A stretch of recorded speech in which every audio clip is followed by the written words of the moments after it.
देखो साहब, अमित शाह जी जो पाठशाला से पढ़ के निकले हैं, वो गोलवलकर की किताब बंच ऑफ थॉट्स पढ़ के निकले हैं, वो सावरकर की विचारधारा पढ़ के बड़े हुए हैं। और ऐसे लोग माफ़ी अंग्रेज़ों से मांगने वाले रहे हैं। इन लोगों ने कभी संविधान को माना ही नहीं है। गोलवलकर और सावरकर की विचारधारा को अगर आप लोग पढ़ें तो वो साफ कहते हैं कि वो देश के संविधान के विरोध में है। उन्होंने उस समय भी जब संविधान लागू हुआ था, उस समय भी देश के संविधान का विरोध किया था। और वो लोग आज भी संविधान के विरोध में, वो लोग हमारे तिरंगे झंडे के विरोध में तब भी थे और अब भी वो भगवा को अपना झंडा मानते हैं। तो ऐसे लोगों के अनुयायियों से आप क्या उम्मीद करेंगे कि वो माफ़ी मांग लेंगे? अब तो वो सत्ता में है। हाँ, अगर विपक्ष में होते तो भले ही वो माफ़ी मांगते, सत्ता में वो है, प्रधानमंत्री उनकी पैरवी कर रहे हैं, तमाम बीजेपी के कार्यकर्ता उनके समर्थन में खड़े हैं, तो वो इतनी आसानी से माफ़ी नहीं मांगेंगे। इनके लिए सिर्फ एक रास्ता है कि जहाँ जहाँ गली गली चौराहे चौराहे आपको जहाँ भी खाकी नेकर वाले दिखें, उनका विरोध करना शुरू कर दो। और जब तक ये विरोध देशव्यापी नहीं होगा, देश का बहुजन समाज, जो पिछड़ा समाज है, दलित समाज है, अल्पसंख्यक समाज है, जब तक इकट्ठा होके प्रदर्शन नहीं करेगा, प्रदर्शन भी कौन सा वाला चाहिए जैसा 24 तारीख को हुआ था दिल्ली में जो प्रदर्शन हुआ, जिसमें आकाश आनंद पहुंचे थे, उस तरह के अगर प्रदर्शन हर शहर में होंगे, उस तरह का विरोध अगर हर गांव में होगा, तब ये संघी पीछे हटेंगे। उससे पहले ये लोग पीछे नहीं हटने वाले हैं। अब ये बताइए हमें कि ये जो संघी विचारधारा वाले लोग जो ये कहते हैं कि क्या बाबा साहब भगवान है, हम उन्हें भगवान कैसे मान लें? तो हमें एक बात बताइए कि देश आज़ाद हुआ जब, और जब संविधान लागू हुआ, उसके बाद ही देश का जो दलित और शोषित समाज है वो मुख्य धारा में आया, उसको पढ़ने का अधिकार मिला, वो सरकारी नौकरी में आया, वो अपने बच्चों को पढ़ाने के लायक बना, वो देश की जो मुख्य साधन संसाधन है उनका इस्तेमाल कर पाया। इससे पहले वो बेचारे क्या कर रहे थे? वो समाज के अंतिम पायदान पे खड़े हुए थे। उनको पढ़ने का अधिकार नहीं था, उनको शिक्षा का अधिकार नहीं था, वो कहीं भी किसी भी शादी विवाह में उनको शामिल नहीं किया जाता था, उनको जूठन खिलाई जाती थी।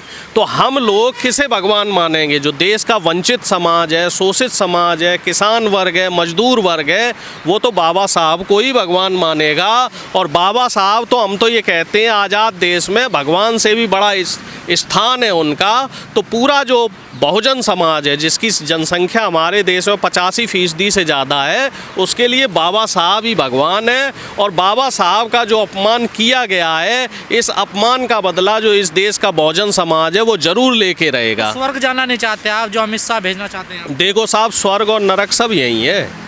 आप ये सोच लो कहीं और स्वर्ग है। आप अगर अच्छे कर्म करोगे, अपने बच्चों को शिक्षित करोगे, अपने समाज को शिक्षित करोगे, समाज को जागरूक करोगे, देश के जिम्मेदार नागरिक बनोगे, तभी आपको स्वर्ग नसीब होगा। आप चोरी चकारी करो, अंबानी अडानी जैसे लोगों की चापलूसी करो, गरीबों के ऊपर टैक्स का बोझ बढ़ाओ, तो आप सोचो कि हमें मरने के बाद कहीं स्वर्ग मिल जाएगा। तो स्वर्ग कहीं और नहीं है साहब, स्वर्ग यही है, नरक भी यही है। और जैसी करनी होगी वैसी भरनी होगी, उसी तरह का कर्म और उसी तरह का फल मिलेगा। और हम तो ये भी कहते हैं कि जो बाबा साहब ने मनु स्मृति का दहन आज से तकरीबन 100 साल पहले, शायद 1927 में दहन किया था मनु स्मृति का, और वो मनु ऐसा व्यक्ति था, उससे पहले समाज बहुत अच्छे तरीके से रह रहा था, किसी भी तरह का कोई जाति धर्म का भेद नहीं था। लेकिन जब से मनु ने मनु स्मृति लिखी और समाज में 4 वर्गीय पद्धति जो लाए हैं कि हाँ, मनु का विधान कि साहब जो पढ़ने लिखने का काम है वो कौन करेगा? ब्राह्मण करेगा, फिर उसका बेटा करेगा, फिर उसके नाती पोते करेंगे, फिर उसकी अगली पीढ़ियाँ करेंगी। और मेला ढोने का काम समाज में कौन करेगा? दलित करेगा, उसके बच्चे करेंगे। ब्राह्मण दोष मुक्त रहेगा, चाहे वो कोई भी अपराध कर ले उसे कोई सज़ा नहीं मिलेगी। शासन करने का अधिकार सिर्फ क्षत्रियों को होगा। चाहे दलित शोषित समाज का बच्चा कितना ही बलशाली हो, कितना ही गुणवान हो, कितना ही बुद्धिमान हो, लेकिन वो ना तो कोई बिजनेस कर पाएगा, ना कोई व्यापार कर पाएगा, ना देश में शासन कर पाएगा। इस तरह की विचारधारा को और सोच को लेके ये लोग हमारे समाज में वैमनस्यता फैला रहे थे। संविधान आने के बाद क्या हुआ कि एक दलित व्यक्ति प्रधानमंत्री भी बन सकता है, दलित व्यक्ति राष्ट्रपति भी बन सकता है, आदिवासी समाज का व्यक्ति राष्ट्रपति राष्ट्रपति बन सकता है। तो इसमें कोई बीजेपी की खूबसूरती नहीं है कि बीजेपी की तारीफ है। अगर देश में संविधान लागू नहीं होता तो एक आदिवासी समाज की महिला जो द्रौपदी मुर्मू जी हैं वो राष्ट्रपति नहीं बनी होती। दलित समाज के व्यक्ति KR नारायणन जी राष्ट्रपति नहीं होते। दलित समाज के व्यक्ति रामनाथ कोविंद जी राष्ट्रपति नहीं होते। ये हमारे संविधान की देन है कि हजारों लाखों की संख्या में हमें अध्यापक दलित समाज के, पिछड़े समाज के मिल रहे हैं। हमें जो है IAS IPS अफसर दलित पिछड़े समाज के मिल रहे हैं। ये सब संविधान की देन है, बाबा साहब की देन है साहब। इसमें कोई किसी भी मनु का कोई हाथ नहीं है कि आप सोचो कि साहब मनु संहिता से कोई फ़ायदा मिला है। अम्बेडकर साहब फैशन नहीं है, अम्बेडकर साहब पैसन है। फैशन तो ये इन्होंने बीजेपी वालों ने संविधान का मजाक बना के बना दिया है। हर बात पे संविधान की दुहाई देना, ये कहना कि साहब हम संविधान को पूजते हैं, लेकिन जब अधिकार और हक हकूक़ देने की बारी आती है तो दलितों को और पिछड़ों को नौकरियां नहीं देते हैं। दलितों और पिछड़ों की बेटियों के साथ जातियां होती हैं। दलितों के मुंह पे पेशाब किया जाता है। दलितों को घोड़ी पे नहीं बैठने दिया जाता है। दलितों को मूंछ नहीं रखने दी जाती है। दलित अगर आपके सामने कुर्सी पे बैठ जाए तो उसे लात मार के गिरा दिया जाता है। और ऐसी घटना होने के बाद भी निर्वस्त्र करके भी दलितों को पीटा जाता है। प्रधानमंत्री के मुंह से ऐसा करने वाले लोगों के लिए एक शब्द नहीं निकलता। ऐसे लोगों पे प्रधानमंत्री कोई कार्रवाई नहीं करते। और ऐसे करने वाले लोग भी बीजेपी के ही लोग हैं, वही मनु की विचारधारा से ग्रसित लोग हैं, वही RSS की पाठशाला में जाने वाले लोग हैं। तो प्रधानमंत्री खुद इस तरह की विचारधारा को बढ़ावा दे रहे हैं। और संविधान को की दुहाई देना या संविधान के लिए ये कहना कि साहब मैं संविधान को पूजता हूँ, मानता हूँ, संविधान हमेशा रहेगा, संविधान नहीं बदलेंगे, ये सब हाथी के दिखाने के दांत हैं, दकियानूसी बातें हैं प्रधानमंत्री और गृह मंत्री की। जो गृह मंत्री कह रहे हैं कि साहब हम कोई संविधान नहीं बदलेंगे, अरे साहब आपको देश की जनता ने संविधान बदलने लायक ही नहीं छोड़ा। अगर 400 सीट आपकी आ जाती तो आप संविधान क्या, देश का पूरा विधान और देश का पूरा स्ट्रक्चर ही बदल देते। आप दलितों को, पिछड़ों को मुख्य धारा में नहीं रहने देते। तो आंदोलन में कहाँ कमी रहेगी जो सरकार पे दबाव नहीं बना पाए आप तो? देखिए ऐसा है, ये लोग जो है 10 साल से सत्ता में हैं। इन्होंने पूरी सरकारी मशीनरियाँ कैप्चर कर रखी हैं। CBI हो, ED हो, इनकम टैक्स हो, सरकारी विभाग हो।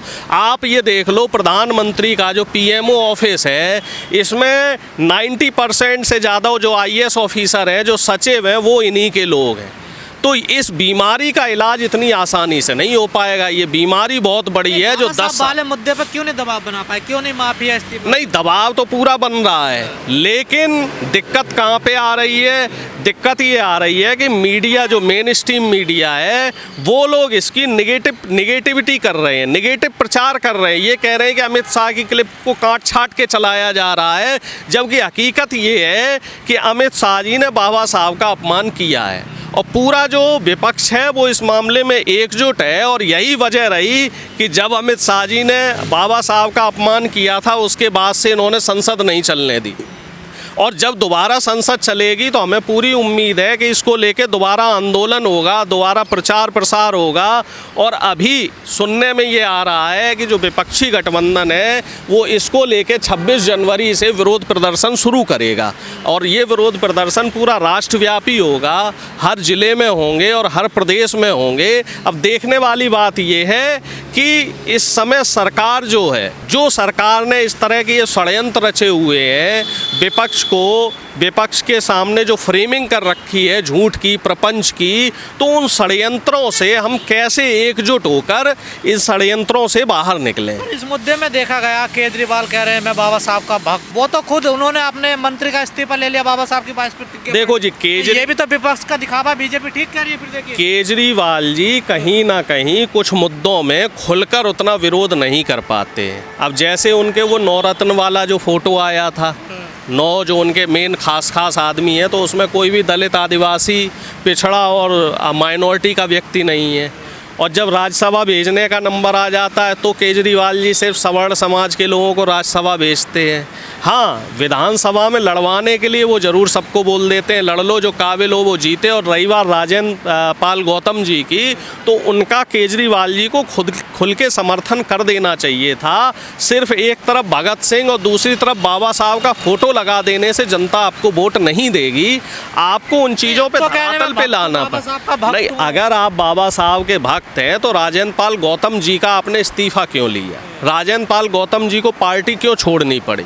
भक्त सिर्फ कह देने भर से नहीं होता। फिर आप में और बीजेपी में फ़र्क क्या है भाई? इस तरीके से तो ये मान के चलेंगे हम कि आप भी बीजेपी की बी टीम है। देखिए, अगर आप संविधान को मानने वाले हैं, संविधान के साथ हैं, तो आपको बाबा साहब के का जो संदेश है और जो संविधान की मूल भावना है उसका पालन करना चाहिए। और संविधान की मूल भावना कहती है राइट टू स्पीच। हर व्यक्ति को अपनी बातों को कहने का एक मौलिक अधिकार संविधान ने दिया है। और अगर राजेंद्र पाल गौतम जी ने इस तरह की कोई बात कही थी, उन्होंने बौद्ध धर्म अपनाया था, तो उसका इन्हें सम्मान करना चाहिए था।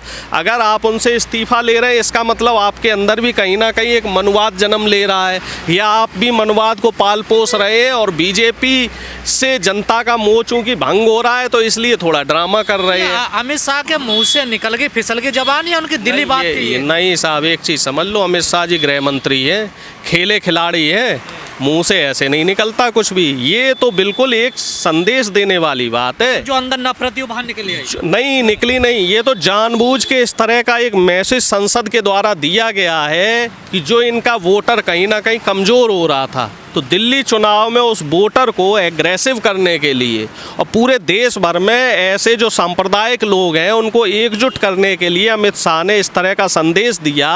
अगर अमित शाह और मोदी जी संविधान को वाकई मानने वाले होते तो 10% EWS आरक्षण नहीं लगाते साहब।